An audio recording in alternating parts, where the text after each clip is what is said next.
Captain TV நேயர்களுக்கு வணக்கம். அறிவோம் அனைத்தையும் நிகழ்ச்சிக்கு உங்களை அன்புடன் வரவேற்கின்றேன். கண்ணால் பார்ப்பதும் பொய், காதால் கேட்பதும் பொய், தீர விசாரிப்பதே மெய் என்று சொல்வார்கள்.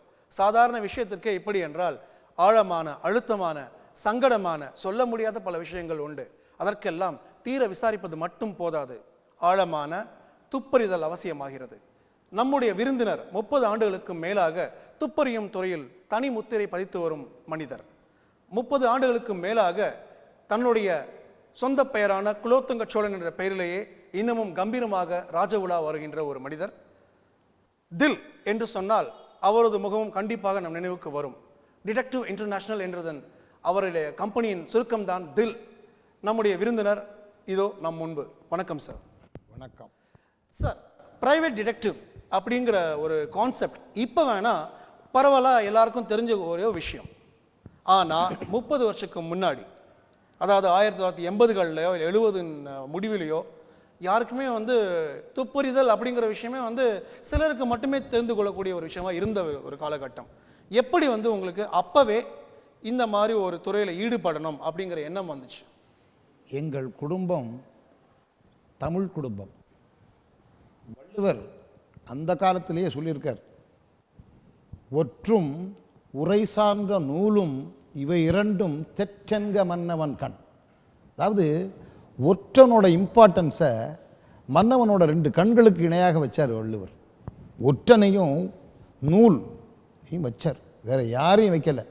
அப்படின்னா நீங்கள் பாருங்கள், ஒற்றனுக்கு அந்த காலத்தில் எவ்வளோ பெரிய சிறப்பை இந்த உலகம் கொடுத்துருக்கு, மன்னர்கள் வழங்கியிருக்காங்கன்ற பட்சத்தில் இந்த காலத்தில் அந்த சிறப்பு உருவாகணுன்றது என்னோட எண்ணம். மட்டுமில்லாமல் மக்கள் புரிந்து கொண்டு காவல்துறையை ஒன்றையே நம்பிக்கொண்டு இருக்காமல் அதற்கு மாற்றாகவும் அவர்களுக்கு உதவிகரமாக இருப்பதற்காகவும் இந்த ஒரு நிறுவனத்தை நான் துவக்கி இன்றைய அளவிலே மகிழ்ச்சியுடன், வெற்றியுடன், நேர்மையுடன் நிலைநாட்டி வருகின்றேன். சாதாரண கான்ஸ்டபிள்லேருந்து டிஜிபி வரைக்கும், கிளார்க்லேருந்து சீஃப் மினிஸ்டர் வரைக்கும் எங்களோட சர்வீசஸ் பயன்படுத்துறதை பற்றி நாங்கள் மிக பெருமை அடைகிறோம்.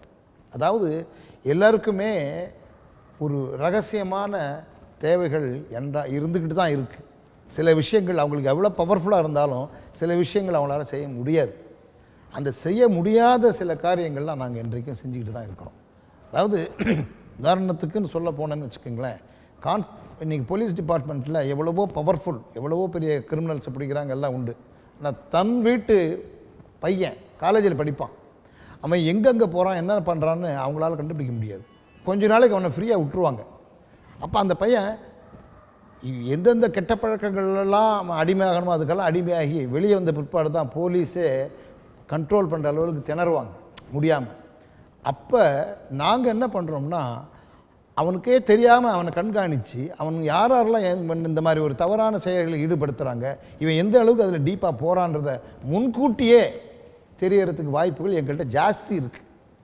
அதனால தான் இந்தியன் பினல் கோட் பிரகாரம் 511 செக்ஷன்ஸ் இன்றைக்கி இருக்குது. எங்கள் செக்ஷன் எடுத்திங்கன்னா அதை விட கூட காவல்துறையினர்கள் நாங்கள் இப்போ சொல்கிறோம் பார்த்தீங்களா, கண்காணிக்கிறது, அவங்கள இன்ஃபர்மேஷனை எடுக்கிறது, அவங்கள பற்றி அவங்கள திருத்துறது, அந்த மாதிரிலாம் அந்த வேலைகள்லாம் நாங்கள் இன்ட்ரெஸ்டிங்காக பண்ணுறோம். இப்போ ஒரு திருமணம் ஆகுதுன்னா அந்த மணமகனோ மணமகளோ எப்படிப்பட்டவங்கன்னு இந்த காலத்தில் சொல்ல முடியல.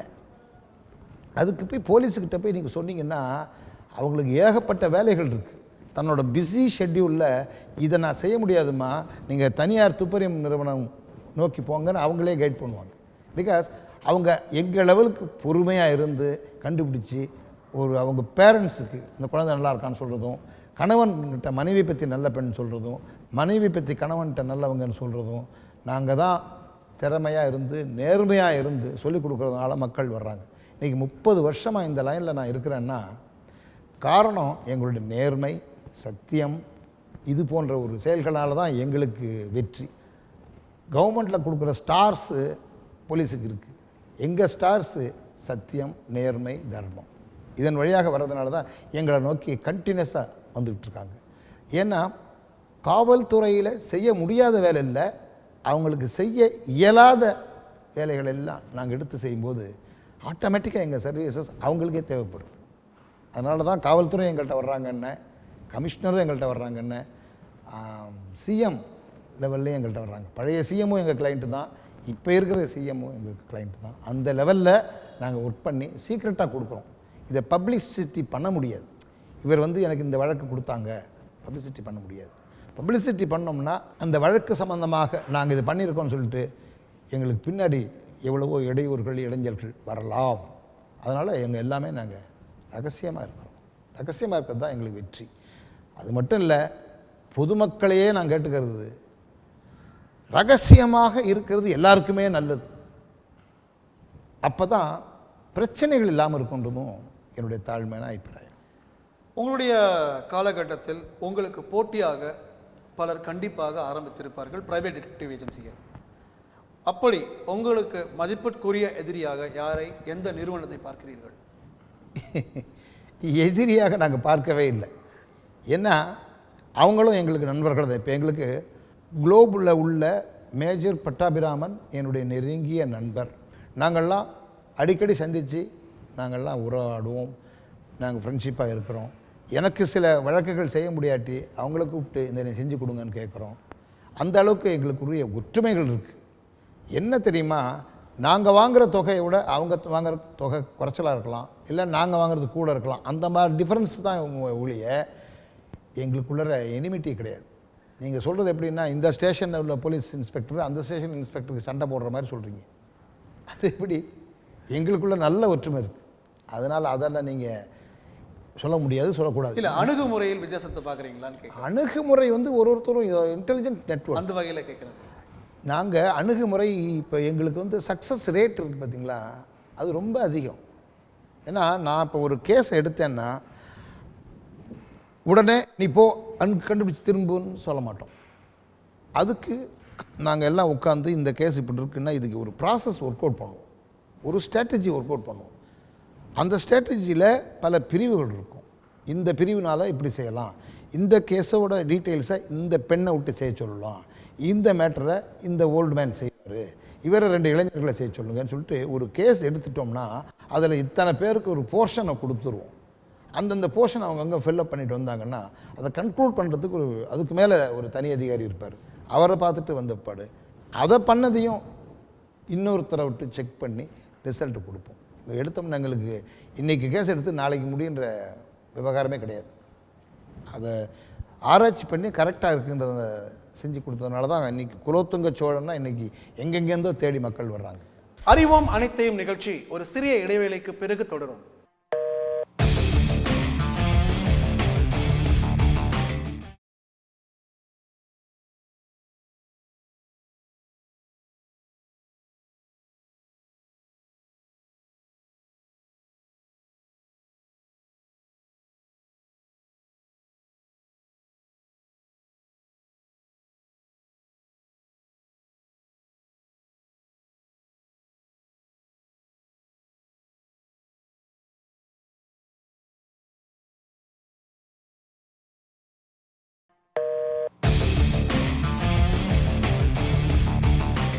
அறிவோம் அனைத்தையும் நிகழ்ச்சி மீண்டும் தொடர்கிறது.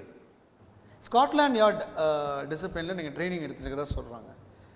எப்படி அந்த ட்ரைனிங் அண்டர்கோ பண்ணுங்கிற எண்ணம் வந்துச்சு? எப்படி இருந்தது அந்த அனுபவம்? அதாவது சொல்லப்போனால் இந்தியாவின் நிலைமைக்கும் வெளிநாடுகள் நிலைமைக்கும் நிறைய டிஃப்ரென்ஸ் இருக்குது. வெளிய நாடுகளில் ரொம்ப லேட்டஸ்ட்டு டெக்னாலஜிஸு ரொம்ப அட்வான்ஸ் பொசிஷனில் அவங்க எல்லாம் இருக்கிறாங்க. அந்த அளவுக்கு நம்ம இன்னும் வரல. நம்ம ஸ்டில் நம்ம மூளையையும் மனிதர்களையும் யூஸ் பண்ணி தான் சில காரியங்கள் செஞ்சுட்டு வர்றோம். அந்த டிஃப்ரென்ஸ் தானே ஒழிய அந்த இதுக்கும் அவ்வளோ தூரம் ஏற்றுக்கொள்ள முடியாத லெவலில் தான் இருக்குது. நமக்கு 4 ஆட்களை வச்சு அனுப்புகிறதும், அதாவது எந்திரங்களையும் எக்யூப்மெண்ட்ஸையும் வச்சுக்காம நம்மளே செஞ்சு உள்ள பார்க்குற லெவலுக்கு தான் நம்ம நாட்டில் மக்கள் நிறைய விரும்புகிறாங்க. நீங்கள் பார்த்தீங்கன்னா லேட்டஸ்ட்டு டெக்னாலஜிஸில் பார்த்தீங்கன்னா இந்த பாருங்கள், இந்த சுவாமி நித்யானந்தா இந்த மாதிரி கேசஸ்லாம் ரொம்ப டெக்னாலஜியோடு செஞ்சுக்கிட்டு இன்றைக்கி பப்ளிக் பண்ணிட்டாங்க. இது என்னென்ன டேஞ்சரும் அதிலே சைமல்டேனியஸ்லி இருக்குது, நல்லதும் இருக்குது. நம்ம நல்லதே எடுத்துகிட்டு போனால் நல்லதுன்றது எங்கள் ஃபீலிங். இதில் அந்த டிஃப்ரென்ஸ் அதுக்கும் இதுக்குன்றதெல்லாம் ஒத்தே வராது. நம்மளுடைய மெத்தடில் நம்ம போகிறது தான் நிறைய மக்கள் விரும்புகிறாங்க. அதை நாங்கள் செஞ்சிட்ருக்கோம். உங்களுடைய உருவம், உங்களுடைய தொப்பி, கண்ணாடி இதெல்லாம் பார்க்கும்போது உங்களுக்கு இன்ஸ்பிரேஷன் யார் அப்படிங்கிற கேள்வியை தவிர்க்க முடியாது. தமிழ்வாணன் தானா என்ற கேள்வியை அவங்க முன்னாடி வைக்கிறேன். ஏன்னா அவரை போலவே தொப்பி, அவரை போலவே கண்ணாடி, துப்புரியும் அந்த நோக்கம், அதை வச்சு கேட்குறேன் சார். இருக்கலாமே, அதை ஒன்றும் தவறு இல்லையே. அந்த காலத்தில் கல்கண்டு எவ்வளோ பைசா, 12 பைசா 13 பைசான்னு ஆரம்பித்து வாங்கின காலங்கள்லேருந்து கல்கண்டு பிடிக்கிறோம். அவர் அந்த காலத்தில் இந்த மாதிரி தொப்பி போட்டுக்கிட்டு தான் வருவார். அது ஒரு வசதியாகவும் போச்சு இப்போ. ஏன்னா அந்த தொப்பி இருக்கிறதுனால உள்ள பக்ஸ் வச்சுக்கிட்டு செக் பண்ணுறது, அந்த மாதிரி உதவிகள் ஜாஸ்தி இருக்குது. கோட்டெல்லாம் போடுறோம்னா உள்ளேயே கேமரா ஒளிச்சு வைக்கிறது, அதுக்கு வசதிகள் ஜாஸ்தி. அதனால தான் அந்த காலத்தில் அவர் இந்த வசதிகள் இல்லாமலே பண்ணவர். இப்போ நாங்கள் அதை பயன்படுத்துகிற மாதிரி பண்ணிட்டு போயிருக்கார். இன்ஸ்பிரேஷன் சொல்கிறது அது இன்னொன்று சொல்லுவேன். லேனா தமிழ்வாணன் எனது நண்பர். நான் சொல்லுவேன், மக்கள்லாம் என்ன தான் தமிழ்வாணன் எனக்கு தான் சொல்கிறாங்க, உங்கள்கிட்ட சொல்ல மாட்டாங்க. என்ன ஜாஸ்தி பண்ணுறாங்க நண்பரேன்னுவேன். நல்லா சிரிச்சுக்குவார்ன்ட்டு வச்சிங்களேன். இந்த மாதிரி நிறைய ஒற்றுமைகள் இருக்கிறத வச்சு நீங்கள் கேட்குறத பற்றி எனக்கு ரொம்ப சந்தோஷம். நீங்கள் கேட்ஜெட்ஸ் அப்படின்னு சொன்னேன்னா கண்டிப்பாக இதை கேட்டாகணும். அந்த எக்யூப்மெண்ட் என்ன விஷயம் சார்? ரொம்ப நேரமாக அங்கே இருக்குது. இது திடீர்னு எங்கள் கைக்கு வந்துருச்சுக்கா பார்க்க போனால் இது வேறு ஒன்றும் இல்லை. இதை வச்சுக்கிட்டு நீங்கள் இதெல்லாம் நாங்கள் இப்படி இருக்கோம். டார்ச் லைட் மாதிரி நீங்கள் இப்போ பார்ப்பீங்க.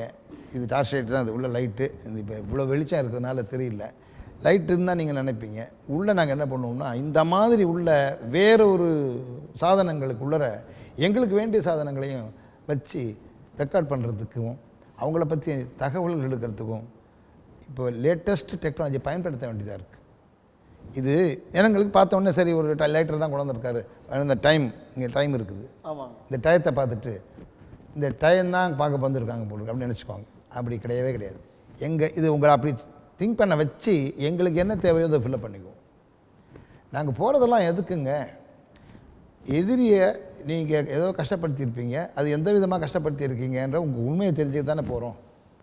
அதனால் இதெல்லாம் பயன்படுத்தினால எந்த தப்பும் கிடையாது இல்லையா? பொதுவான பிரச்சனைகள் அப்படின்னு சில விஷயங்கள் இருக்கும் சார்.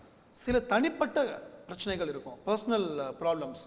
உதாரணத்துக்கு சொன்னால் நீங்கள் ஒரு விஷயம் சொன்னீங்க, பையனை மானிட்டர் பண்ணுறது இல்லை பொண்ணை மானிட்டர் பண்ணுறது, பெற்றவர்கள் அப்படி பண்ணுறதுக்காக கேட்குறாங்கன்னு சொன்னீங்க. சில சமயங்களில் கல்யாணம் பண்ண போகிற பையனையோ அல்லது பெண்ணையோ வேவு பார்த்தல் உண்டா? அறிவோம் அனைத்தையும் நிகழ்ச்சி ஒரு சிறிய இடைவேளைக்கு பிறகு தொடரும்.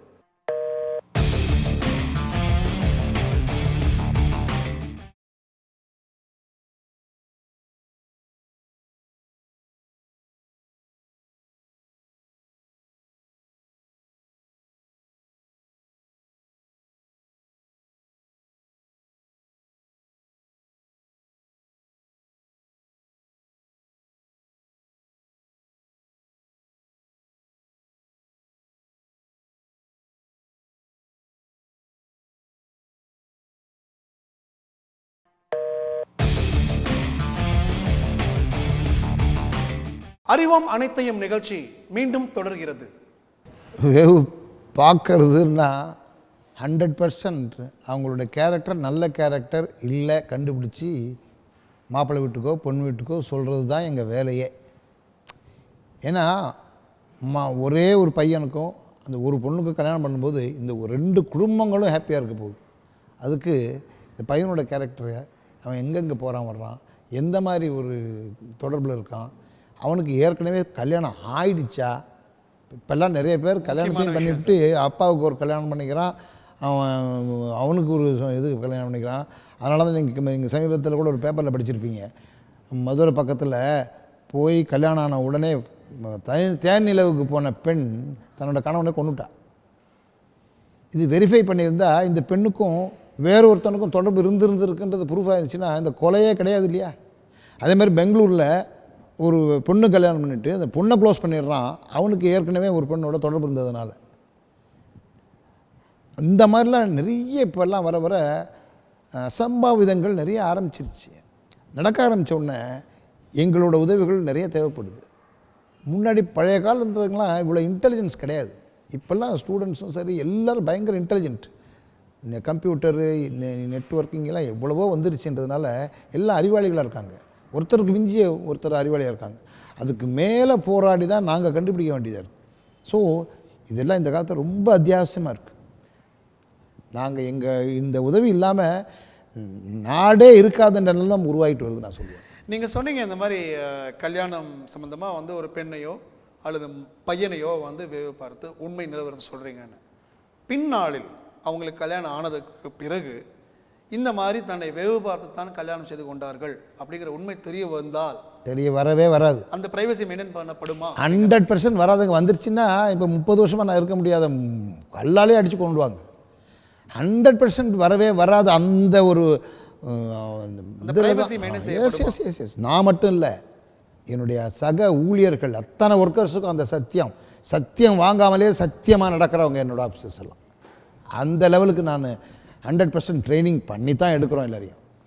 பாருங்களேன், எங்கள்கிட்ட ஆஃபீஸில் ஒர்க் பண்ண வந்துட்டாங்கன்னா அவங்களுக்கு எந்த அக்ரிமெண்ட்டும் கிடையாது. வரலாம், வேலை செய்யலாம். உனக்கு என்ன பிடிச்சிருந்துச்சா வேலை செய், பிடிக்கலைன்னா உன்னை பிடிக்கலன்னா நீ வேணாம், என்ன பிடிக்கலன்னா நானும் வேணாம். இந்த பாலிசி தான்.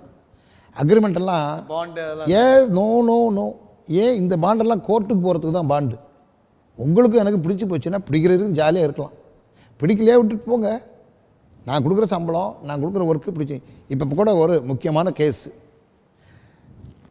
என்னுடைய பாய்ஸ் தான் பார்க்க சொல்லிட்டு தான் நான் வந்துட்டேன். ஆக்சுவலாக நான் வந்து இன்றைக்கி இது ஒப்புத்து கொண்ட இன்டர்வியூன்றதுனால வந்தேன். பார்த்தீங்கன்னா இப்போ 7:15 ஃப்ளைட்டில் டெல்லியிலேருந்து ஒரு டீம் வருது. எங்கே போகிறாங்க வர்றாங்க அவங்கள கண்காணிக்கணும். ஏன்னா ஏற்கனவே நான் கண்காணித்து அனுப்பிச்சிட்டேன். இது கல்யாணமான மிக வசதி படைத்த ஒரு பெண்ணோட கணவன் இங்கே சென்னையில் டிஸ்ட்ரிக்டில் உள்ளேருந்து இங்கே சென்னைக்கு வந்திருக்கிறாரு. சென்னையில் வந்துட்டு ஒரு 5 ஸ்டார் ரேங்கில் ஒரு ஹோட்டலில் தங்கிட்டு இரவில் 11 மணிக்கு மேலே யாருக்கும் தெரியாமல் ஒரு காரை எடுத்துக்கிட்டு எங்கேயோ போயிட்டு, அந்த போன இடம் எனக்கும் தெரியும், எங்களுக்கு கண்டுபிடிச்சிட்டோம். மார்னிங் பிஃபோர் 5 வந்துட்டு அடுத்த ஃப்ளைட்டில் டெல்லி.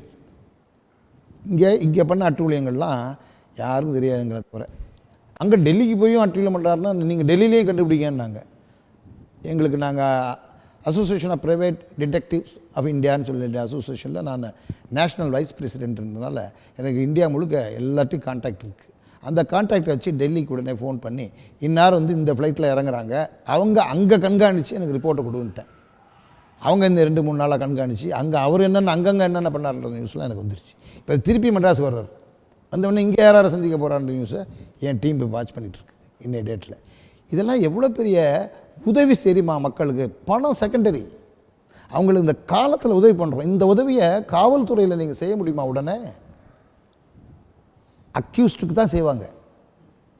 இவர் வந்து ஒரு பெண்ணை நாடி போகிறவரோ பெண்ணே நாடி வந்தாங்கன்னால இது ஒரு க்ரைம் கிடையாது, அவங்க விருப்பம். அது இந்த விருப்பத்தை மனைவி தெரிஞ்சுக்கிட்டு அதுக்கு தகுந்த மாதிரி அந்த கணவனோட இருக்கிறதுக்குரிய வாய்ப்புகளை எங்கள் நிறுவனம் தான் செயல்படுத்தி கொடுக்கும்.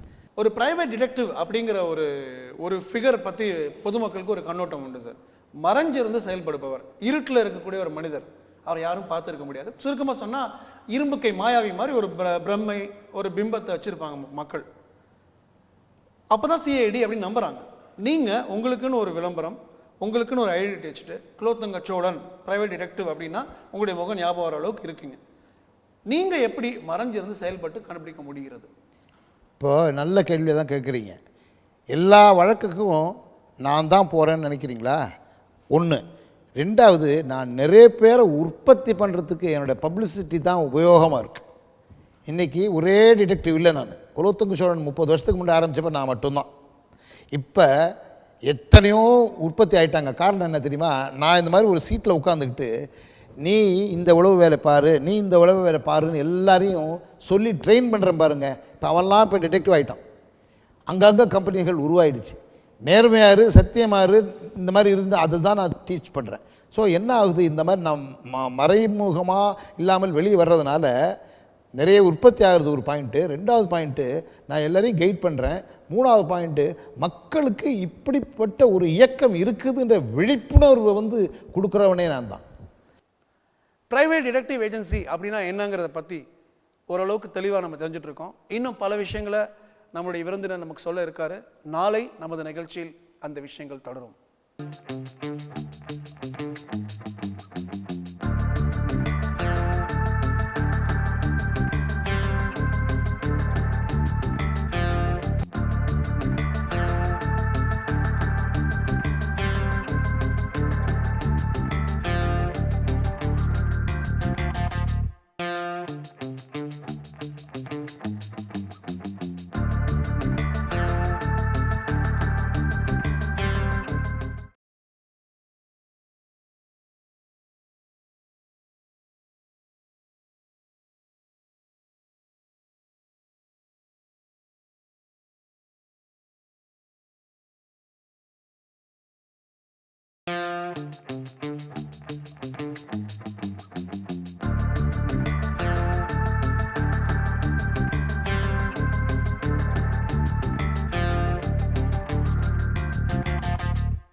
எவ்வளோ பெரிய உதவி தெரியுமா மக்களுக்கு? பணம் செகண்டரி. அவங்களுக்கு இந்த காலத்தில் உதவி பண்ணுறோம். இந்த உதவியை காவல்துறையில் நீங்கள் செய்ய முடியுமா? உடனே அக்யூஸ்டுக்கு தான் செய்வாங்க.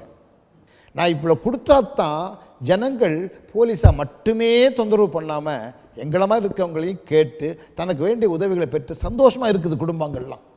எல்லாமே இல்லாட்டி நாங்கள் எங்கள் மாதிரி ப்ரைவேட் டிடெக்டிவ்ஸ்லாம் இல்லைன்னா எல்லா வழக்கும் கோர்ட்டுக்கும் போலீஸுக்கும் தான் போகும்.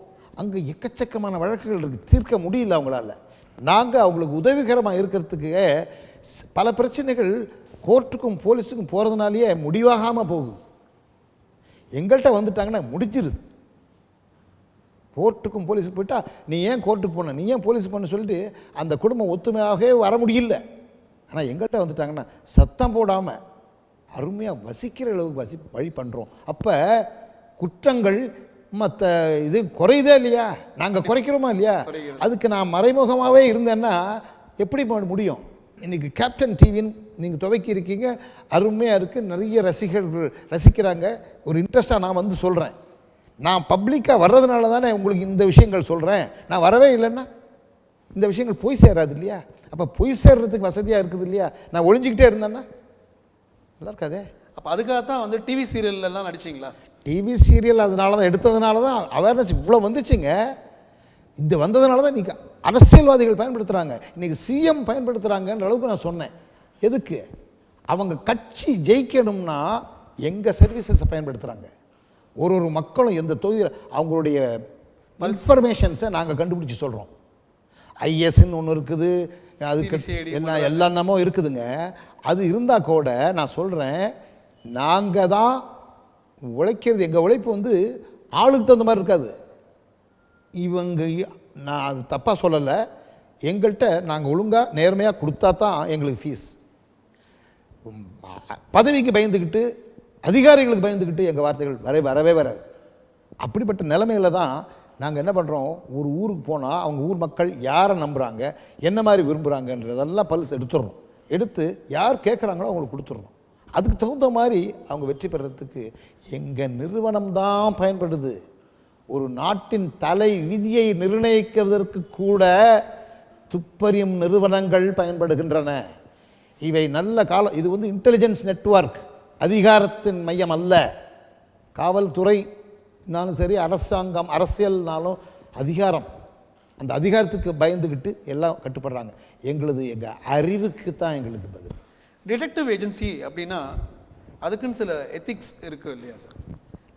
உதாரணத்துக்கு ஒரு சின்ன ஒரு இமேஜினரி ஆப்ஷன் சொல்கிறேன். ஒரு பர்டிகுலர் இஷ்யூ, 2 எண்டு இருக்காங்க, இந்த எண்டு இந்த எண்டு. 2 பேருமே அவங்களுக்கு தெரியாமல் உங்ககிட்ட அந்த விஷயத்தை கண்டுபிடிக்க சொல்லி சொல்கிறாங்கன்னா உங்களுடைய நிலைப்பாடு பயாஸ்டாக இருக்குமா அன்பயாஸ்டாக இருக்குமா? 2 பேருமே என்கரேஜ் பண்ணுவீங்களா? நீங்கள் சொல்கிறது இவங்க வர்றது எதுக்காக வேண்டி இவங்க வர்றது எதுக்காக வேண்டியதை பொறுத்தது. 2 பேருமே ஒரே கேள்விக்காக வேண்டி வரப்போகிறதே இல்லை. புரியுதுங்களா? அதனால் இவங்களுக்கும் எடுப்போம் அவங்களுக்கும் எடுப்போம். தப்பாகாது. 2 பேருக்கும் தெரியாது. 2 பேருக்கும் தெரியாது. யாருக்கும் இவங்களுக்கும் நீங்கள் ஹெல்ப் பண்ணுறீங்க பாருங்கள். யாருக்குமே தெரியாது. தெரிஞ்சிருச்சுன்னா டிடெக்டிவ் ஏஜென்சியே கிடையாது. தனியார் துப்பறியும் நிறுவனம்னா துப்பு அறிஞ்சு கொடுக்கறது தான். புரியுது உங்களுக்கு? தன்னுடைய மனைவியின் மீது சந்தேகம் ஏற்படுற கணவன் கண்டுபிடிச்சி கொடுங்கன்னு சொன்னால் கணவனுக்கு தெரியாமலும் மனைவிக்கு தெரியாமலும் கண்டுபிடிச்சி யாருக்கிட்ட ஒப்படைக்கணுமோ அவங்களுக்கு மட்டும் ஒப்படைச்சா ஆகணும். அன்னைய டேட்டில் மட்டும் இல்லை, காலமாக. புரியுதா உங்களுக்கு? அதனால தான் நான் இவ்வளோ சிறப்பாக உட்காந்துருக்க முடியுது, இவ்வளோ கம்பீரமாக நான் பேச முடியுது. கேப்டன் டிவியிலேருந்து உட்காந்து இவ்வளோ தூரம் முழங்குற லெவலுக்கு எனக்கு வாய்ப்பை நீங்களே கொடுத்ததுக்கு காரணமே நான் இப்படி இருக்கிறதுனால தான். அதையும் நான் பெருமையாக சொல்லுவேன். சர்வீசஸ் பற்றி பேசும் பொழுது சிலர் அவங்களால வசதி இருக்காது, பொதுமக்கள் இடையில் அவங்களுக்கு ஒரு சேவை தேவைப்படுதுங்கிற போது இலவசமாக சில சர்வீஸ் செஞ்சுருக்கீங்களா? இலவசமாக செய்கிறத நாங்கள் விரும்பி செய்கிறோம். ஆனால் நிறைய பேர் இலவசமாக வர்றதை ஏளனமாக நினைக்கிறாங்க, ஏளனமாக நினைக்கிறார்கள். இல்லைங்க நான் இலவசமாக வரலைங்கன்னுவாங்க. எங்களுக்கு என்ன, எங்களுக்கு பேமெண்ட் கொடுத்தா நல்லது தானேன்னு சொல்லி நாங்கள் வாங்கிக்கிட்டு வேலை செய்கிறோம். பட் இலவசமாகவும் எங்களால் செய்ய முடியும். ஏன்னா அந்த அளவுக்கு பாதிக்கப்பட்ட ஏழை கஷ்டப்படுறவங்க தானே வர்றாங்க. 100% அவங்களுக்கு நாங்கள் உதவி செய்ய தயார். செய்ய முடியாதுன்னு சொல்லலை. ஆனால் எங்கள் வழக்குகள் எல்லாம் இந்த இதுக்கு நீங்கள் இவ்வளோ தான் ஃபீஸுன்னு சொல்லிடலாம். நீங்கள் ஒருத்தரை கண்டுபிடிங்கன்னு சொல்லிட்டு, என்ன சார் இவர்கிட்ட 10,000 வாங்குறீங்களே, எனக்கு வந்து 1,00,000 கேட்குறீங்களேன்னு கேட்பாங்க. எங்கள் ஃபீஸ் மட்டும் ஆளை பொறுத்தது ஃபீஸ். உங்களுக்கு நல்ல வெயிட்டான இந்த ஆளாக இருந்தீங்கன்னா ஃபீஸ் கூட தான், சாதாரண ஆளாக இருந்தால் கம்மி தான். தெரியுதா உங்களுக்கு? இது வந்து எங்கள் துறையில். அதே மாதிரி எங்கள் துறையில் நாங்கள் கொடுக்குற செய்திகள் பாசிட்டிவாக இருந்தாலும் நல்லது, நெகட்டிவாக இருந்தாலும் நல்லது. உங்களை திருமணம் செஞ்சுக்க வேண்டாம்னு சொன்னாலும் உங்களுக்கு நல்லது, உங்களை திருமணம் செய்யலான்னு சொன்னாலும் நல்லது. எப்படி? ரெண்டுமே ஏற்றுக்கொள்ளக்கூடிய துறை எங்கள் துறை மட்டும். உங்களைப் போல ஒரு பிரைவேட் டிடெக்டிவ் ஆக வேண்டும் என்ற கனவோடு வருகின்ற இளைஞர்களுக்கு உதவி செய்வதற்கென ஒரு பிரைவேட் டிடெக்டிவ் ஸ்கூல் வைக்கிற எண்ணம் இருக்கா? எத்தனையோ ஆண்டுகளுக்கு முன்னர் டிடெக்டிவ் ட்ரைனிங் அகாடமின்னு ஆரம்பிக்கணும் ட்ரை பண்ணி அது இன்னும் நிறைவேறாத நிலைமையிலே நான் மனசில் நினைத்து கொண்டு இருக்கிறேன். ஆனாலும் இன்றைய தேதி வரைக்கும் ஃப்ரீ ட்ரைனிங் நான் கொடுத்து கொண்டு தான் இருக்கிறேன். எங்கிட்ட வரும் இளைஞர்கள் உங்களுடைய ஸ்டாஃப்க்கு எஸ் வந்து வேலையில் சேர்ந்தாங்கன்னா சர்டிஃபிகேட்டை கூட என்னன்னு பார்க்காம சேர்த்து அவங்கள ட்ரைனிங் பண்ணி அவங்கள ஒரு 5ஆம் கிளாஸ் படித்த பொண்ணு என்கிட்ட வர்றா, சார் எனக்கு இதில் ஃபிட்னஸ் இருக்கா சார்னு வருவா. நீ என்னம்மா நீ எனக்கு படிப்பே தேவையில்லைம்மா, உன்னுடைய நேர்மை, நீ சத்தியத்துக்கு கட்டுப்பட்டு வாழ்வே, அந்த மாதிரி எனக்கு அது ப்ரூவ் பண்ணால் போதும். அறிவோம் அனைத்தையும் நிகழ்ச்சி ஒரு சிறிய இடைவேளைக்கு பிறகு தொடரும்.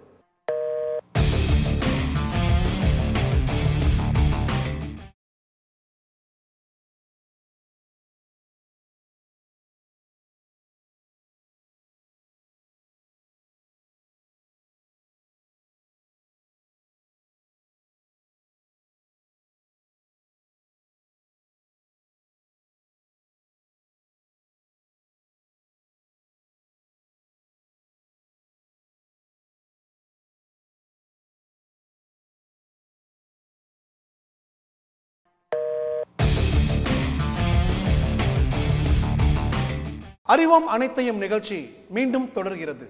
கவர்னர்கிட்டேருந்து நீ சர்டிஃபிகேட் வந்தாலும் நான் அதை நம்ப மாட்டேன்.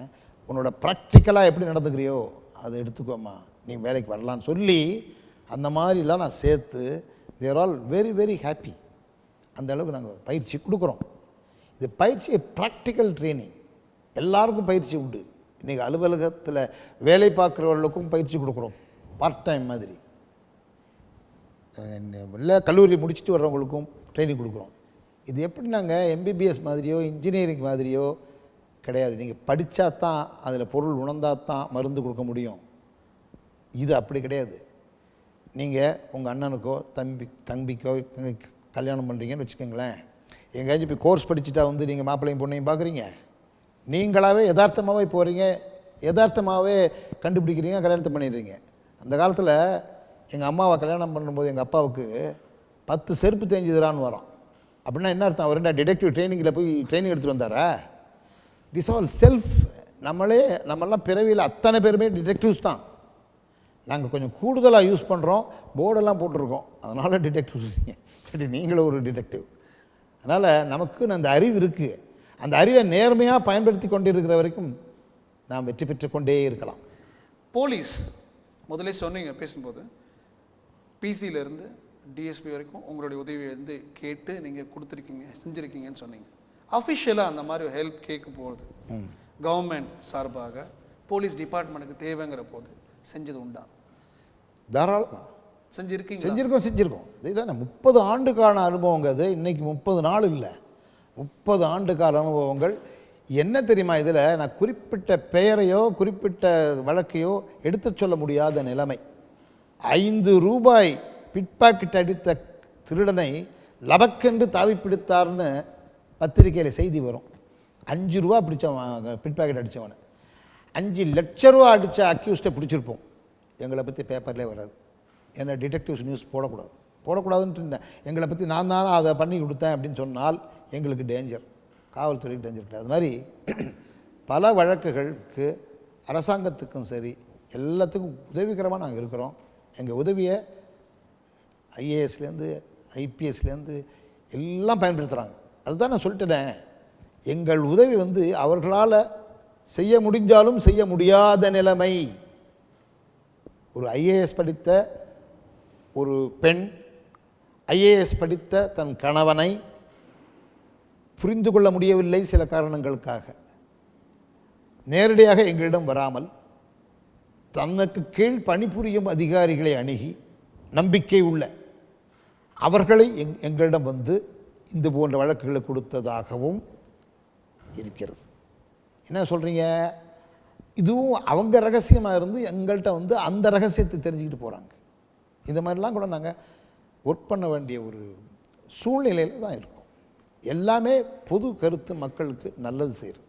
எல்லா ஜனங்களும் எங்களை விரும்பி வந்து கொண்டே இருக்கிறார்கள் தினம் தினம். உங்களை தேடி வர கிளைண்ட்ஸ்க்கு ஒவ்வொருத்தருக்கும் ஒவ்வொரு பிரச்சனை இருக்கும் சார்.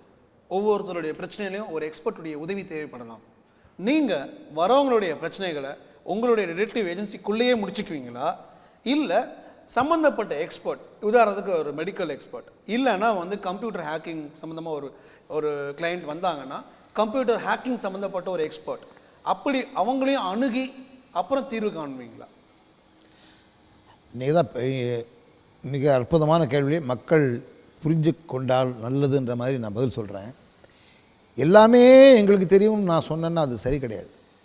ஒரு லைன் எங்களுக்கு சுத்தமாக தெரியாமல் இருக்கும். அந்த மாதிரி நேரங்களில் என்ன பண்ணுவோம், இது மாதிரி நடந்தது இருக்குது எங்களுக்கு. ஒரு சிமெண்ட் இண்டஸ்ட்ரியில் ஒரு ப்ராப்ளம்னு வச்சுக்கோங்களேன். எனக்கு சிமெண்ட்டை பற்றி ஒன்றுமே தெரியாது. அப்போது அந்த சிமெண்ட் எக்ஸ்பர்ட்ஸு எங்கள் லிஸ்ட்டில் இருப்பாங்க. இல்லை நாங்கள் கால்ஃபார் பண்ணுவோம்.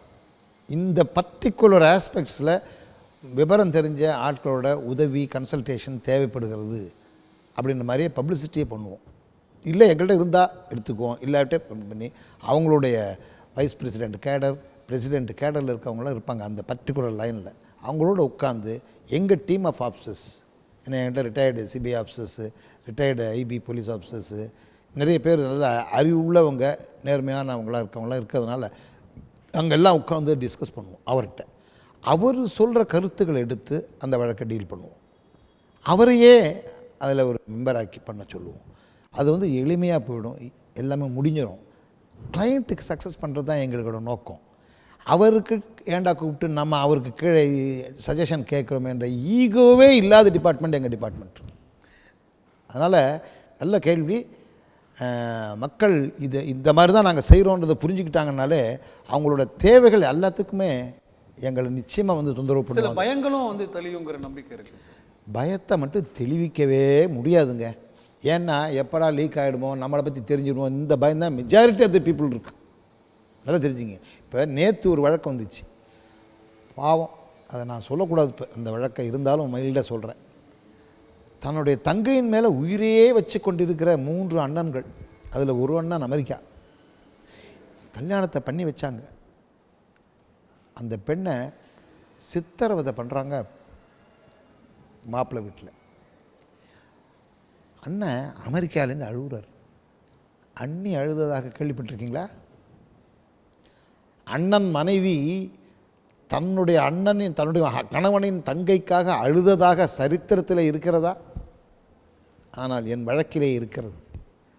அவங்க அழுததாக அந்த வழக்கை அப்படியே மிக குறைந்த கட்டணத்தில் எடுத்து இப்போ நான் செஞ்சிட்ருக்கிறேன். ஏன் செய்கிறேன்னா அவங்களுக்கு ஒரு உதவி பண்ணி அந்த குடும்பத்தை வாழ வைக்கணுங்கிற ஆசையில் எடுத்துருக்கிறேன். எந்த அளவுக்கு போகணும்னு எனக்கு தெரியாது. பட் 100% செய்வேன். இதுக்கு எக்ஸ்பர்ட்ஸ் ஒப்பீனியன், இதில் எல்டர்லி பீப்புள் அசிஸ்டன்ஸ், நல்லா நிதானமாக பேசக்கூடிய அருமையான பர்சன்ஸ் இருக்காங்க. அவங்கள தன்மையாக அந்த வீட்டுக்கு அனுப்பி அவங்கள புரிய வைக்க வேலைகள் என்னவோ அதெல்லாம் செஞ்சேன்னா அவங்கள ஒற்றுமைப்படுத்தலாம். அதெல்லாம் ஈகோயிசம் இல்லாமல் நாங்கள் பண்ணுறோம். இன்றைக்கி காஷ்மீர் பிரச்சனை தீராமல் இருக்குன்னா காரணம் என்ன தெரியுமா? ஈகோ. இன்றைக்கி சென்ட்ரல்லையும் சரி ஸ்டேட்லேயும் பல விஷயங்கள் தீர்வாகாமல் இருக்கிறதுக்கு காரணமே ஈகோ. இந்த அரசாங்கம் இந்த ஈகோன்ற வார்த்தையை சொல்கிறது கேட்டு இந்த ஈகோவே இல்லாமல் செய்ய முடிஞ்சால் பாருங்கள், பல வெற்றிகள் நாட்டுக்கும் கிடைக்கும். எங்களுக்கு வெற்றி மேலே வெற்றி கிடைக்கிறதுக்கு காரணமே அந்த ஈகோ எங்கள்கிட்ட கிடையாது. நாங்கள் வெற்றி நிலைநாட்டுறோம். பாருங்கள், உதாரணத்துக்கு இந்த குடும்பத்தை வாழ வைக்கணுன்றதுக்காக வேண்டி யாரையோ அழைத்து கொண்டு வந்து இந்த குடும்பம் நன்றாக இருக்கணுன்றதுக்காக வேண்டி உதவி கேட்குறோம். உங்களுக்கு ஏதாவது தொகை வேணும்னாலும் நான் வாங்கி தரோன்னு சொல்லிட்டு எங்களுக்கு விட கூடுதல் தொகையானாலும் கொடுத்து அழைச்சிட்டு வந்து செஞ்சு வைக்கிறோம். ஒன்று நேர்மையாக இருக்கணும், செய்கிறோம். We are very happy. அறிவோம் அனைத்தையும் நிகழ்ச்சி ஒரு சிறிய இடைவேளைக்கு பிறகு தொடரும்.